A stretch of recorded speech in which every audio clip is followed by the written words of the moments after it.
Bien, arrancamos entonces con la última parte del reino animalia. Ustedes dentro de los animales con simetría bilateral vieron a los acelomados, después vieron los pseudocelomados, y los últimos que nos quedan por ver son los celomados.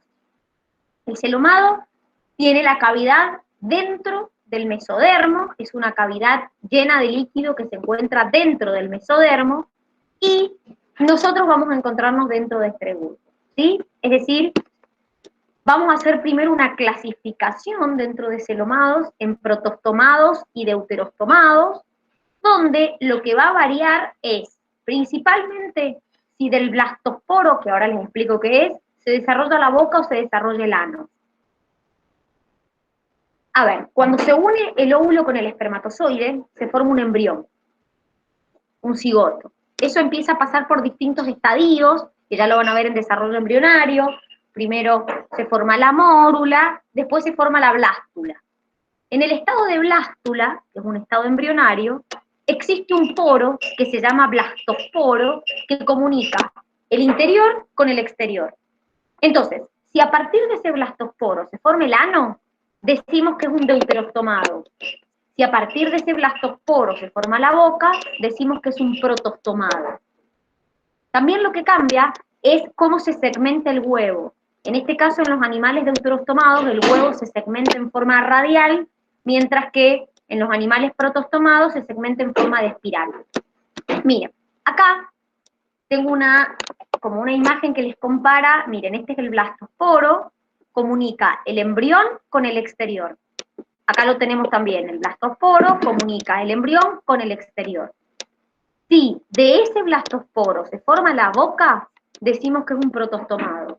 Si de este blastosporo se forma el ano, decimos que es un deuterostomado. Nosotros estamos acá, en los deuterostomados. Miren la segmentación del embrión. Acá tengo una segmentación en espiral y acá tengo una segmentación radial, para que vean a lo que significa. Otra de las diferencias es el celoma, cómo se forma. Acá el celoma se forma por partición del mesodermo y acá el celoma se forma por una invaginación de un intestino primitivo.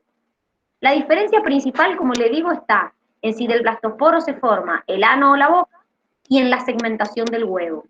Eso es lo que hace que sean protostomados o deuterostomados. Repito, los dos se encuentran dentro del grupo de los celomados. Es decir, dentro de los últimos, dentro de los, diríamos, más evolucionados que tenemos, dentro de los que tienen el celoma verdadero, que es esa cavidad llena de líquido que se encuentra, como les dije yo, puntualmente dentro del mesodermo. Acuérdense, les voy a mostrar la imagen para que recuerden. Esta imagen igual ya la vieron con la Gise. Esperen un minutito. Miren, me pasé. Esta imagen es la que ustedes vieron con la Gise. Estos son los celomados. Son los que tienen la cavidad dentro del mesodermo. ¿Sí? Entonces, dentro de este grupo, la primera división que hacemos es en protostomados y deuterostomados, que es lo que vimos recién. Dentro de los protostomados, nosotros no los vamos a ver.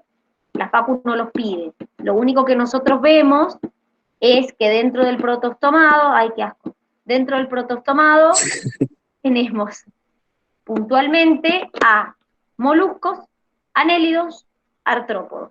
Ese grupo no lo vemos. Nosotros vemos los deuterostomados, donde tenemos Phylum Chaetognathus, Phylum Hemichordatus, Phylum Echinodermus, Phylum Chordatus. Nosotros estamos dentro del Phylum de los cordados. Entonces, Phylum Chordatus, ¿cuál es la característica principal? La presencia de una notocorda, que ahora vamos a ver qué significa. Estas son las características comunes al Phylum de los cordados, que es donde estamos nosotros. La presencia de notocorda. Miren, acá les muestro como para que se ubiquen a qué me refiero.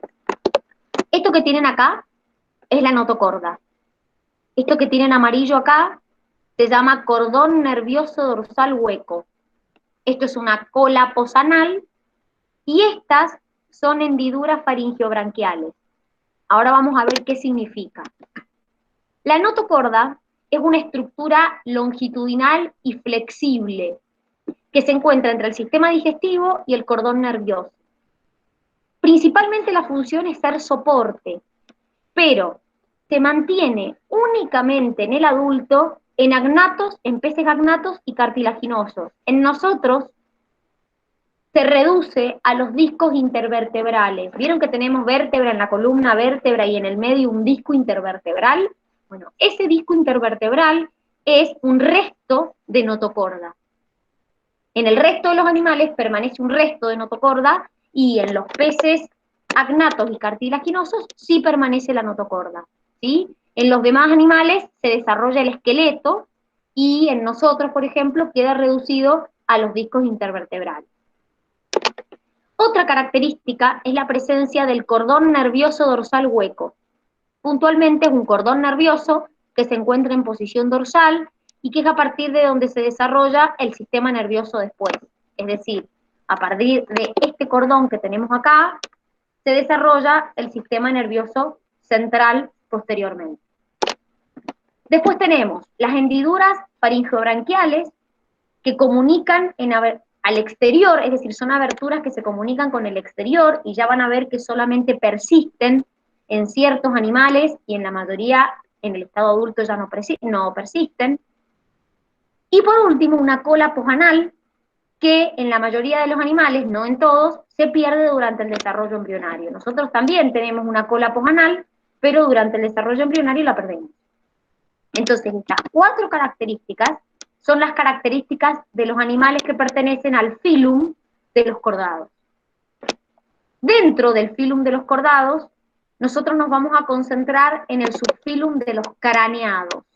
Hay 3 subfilum, cefalocordados, urocordados y craneados, y nosotros estamos dentro de los craneados, puntualmente dentro de los vertebrados.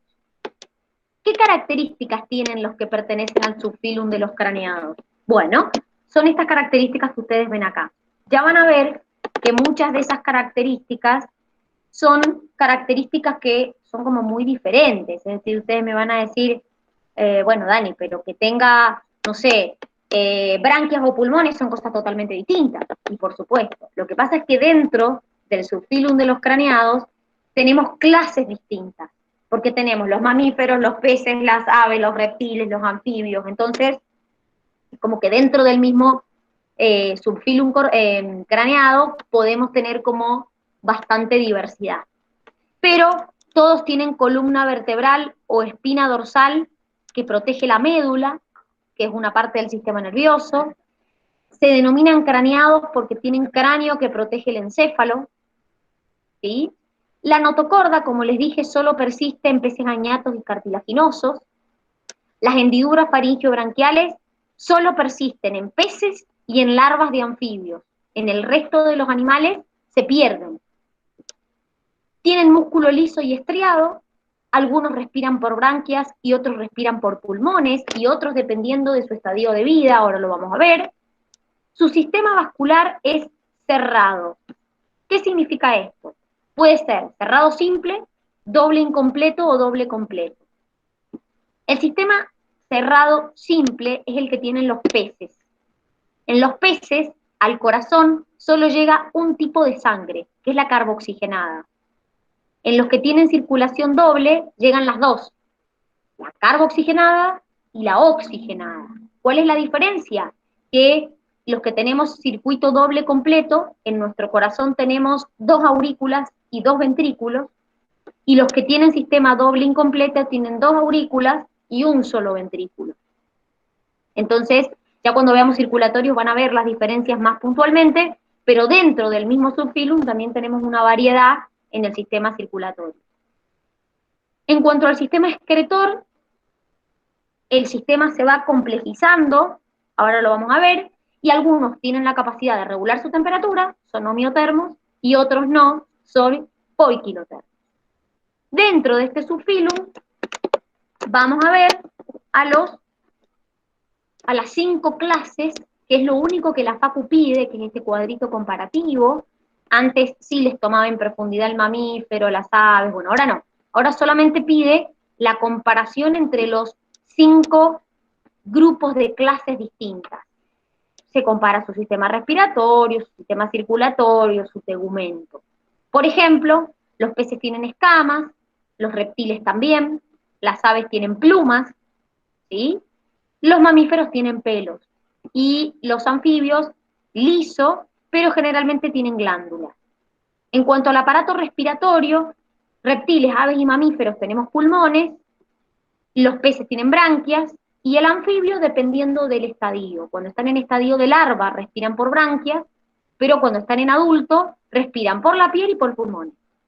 Entonces fíjense que acá hay uno de los que cambian su tipo de respiración dependiendo del estado de vida de ese animal. El aparato circulatorio. Los peces tienen circulatorio simple. Un solo tipo de sangre llega al corazón. Los anfibios y los reptiles la tienen doble incompleta. ¿Qué quiere decir esto? Su corazón tiene 2 aurículas y un solo ventrículo. Y las aves y los mamíferos tenemos doble completa. 2 aurículas, 2 ventrículos. En la doble completa, la sangre no se mezcla. Nosotros tenemos un tabique donde la sangre oxigenada no se mezcla con la sangre carboxigenada que llega al corazón.